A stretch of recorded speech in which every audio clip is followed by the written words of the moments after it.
ಇಲ್ಲ ನೀನು ಸುಮ್ಮನೆ ಏನೋ ಹೇಳಕ್ಕೆ ಹೋಗ್ಬಿಡಪ್ಪ ಅಶೋಕ. 25.9 ಅಲ್ಲ 24.95% ಇದೆ. 24.95% ಇದೆ ಅಂದ್ರೆ ಕೂತ್ಕೊಳ್ಳಪ್ಪ ನೀನು 44,000 ಅದನ್ನು ಹಿಡ್ಕೋರಿಲ್ಲ. ಅದು ಔಟ್ಸೈಡ್ ದ ಬಜೆಟ್ ಸಾಲ ಮಾಡಿರಿ, ಅದು ಮಾಡಿದ್ರೆ 3% ದಾಟಿರಿ. ಕೂತ್ಕತಮ್ಮ, ಎಲ್ಲ ಸಾಲ ಮಾಡದೆ ನಿಮ್ಮ ಕೇಂದ್ರದಲ್ಲಿ ಸಾಲ ಮಾಡೋದು ಎಷ್ಟೇ ಅಂತ ಹೇಳ. ನರೇಂದ್ರ ಮೋದಿ ಅವರು ಪ್ರಧಾನಮಂತ್ರಿ ಆದಾಗ ಕೇಳಪ್ಪ, ಇದನ್ನು ತಿಳ್ಕೋಬೇಕು ನೀನು. ತಿಳ್ಕೊಳ್ಳಯ್ಯ. ಅಲ್ಲ, ನರೇಂದ್ರ ಮೋದಿ ಅವ್ರನ್ನ ಬಹಳ ಆಡಿ ಹೊಗಳಿ ಮಾಡ್ತಿರಲ್ಲ.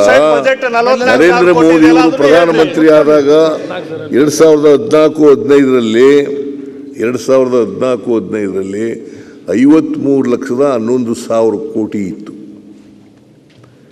ಈಗ 25-26ರ ಬಜೆಟ್ನಲ್ಲಿ 2,01,000 ಕೋಟಿ ರೂಪಾಯಿ. 200 lakh that means to say 56% ಆಗಿದೆ. 56% ಆಗಿದೆ.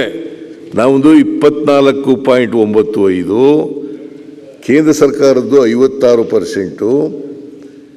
ಒಟ್ಟು ಸಾಲ ಆಗಿರ್ತಕ್ಕಂಥದ್ದು ದೇಶದ ಮೇಲೆ 2,01,000 ಕೋಟಿ. 2,53,11,000 ಕೋಟಿಯಿಂದ 11 ವರ್ಷದಲ್ಲಿ ಎಷ್ಟಾಗಿದೆ? 53 ಲಕ್ಷದಿಂದ, ಅದು ಸ್ವಾತಂತ್ರ್ಯ ಬಂತವಿಂದ 53,11,000 ಬಜೆಟ್ ರಿಪ್ಲೈ ಮಾಡ್ಬಿಟ್ರೆ ಆಮೇಲೆ ಏನ್ ಮಾಡ್ತೀರಾ ಸರ್? ಆಮೇಲೆ ಹೇಳ್ತೀನಿ, ಅದನ್ನು ಬೇರೆ ಬೇರೆ ಹೇಳ್ತೀನಿ. ಇನ್ನು ಬೇಕಾದಷ್ಟು ಹೇಳಕ್ಕೆ ಇದ್ರ ಬಗ್ಗೆ ಮಾತಾಡೋದಿಲ್ಲ. ಬಹಳ ಜಾಣಪೆದ್ರಂತೆ ಬಹಳ ಈ ವರ್ಷ ಎಷ್ಟು ಗೊತ್ತಾ ಸಾಲ ಮಾಡಿರೋದು? ಈ ವರ್ಷ ಬಜೆಟ್ 50,000 ಕೋಟಿ, 50 ಲಕ್ಷ ಕೋಟಿ ಇದೆ. ಎಷ್ಟು ಸಾಲ ಮಾಡಿದ್ದಾರೆ ಹೇಳಿ ನೋಡೋಣ. 15 ಲಕ್ಷ ಚಿಲ್ಲರೆ ಸಾಲ. 15 ಲಕ್ಷ ಚಿಲ್ಲರೆ ಸಾಲ. ಇದನ್ನೆಲ್ಲ ಹೇಳ್ಬೇಕಲ್ಲಪ್ಪ ಹೇಳುವಾಗ.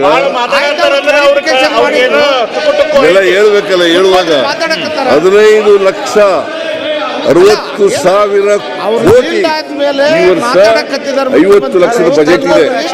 50 ಲಕ್ಷದ ಬಜೆಟ್ ನಲ್ಲಿ 15,60,000 ಕೋಟಿ ಸಾಲ ಸೇವ್ ಮಾಡ್ಕೊಂಡಿರೋದು. ಗೊತ್ತಾಯ್ತಾ? ಅದರಿಂದ ನೀವು ರಾಜ್ಯ ಸರ್ಕಾರ ನಾವು ಒಳಗಡೆ ಇದ್ದೀವಿ. 2002 ಒಳಗಡೆ ಇದ್ದೀವಿ.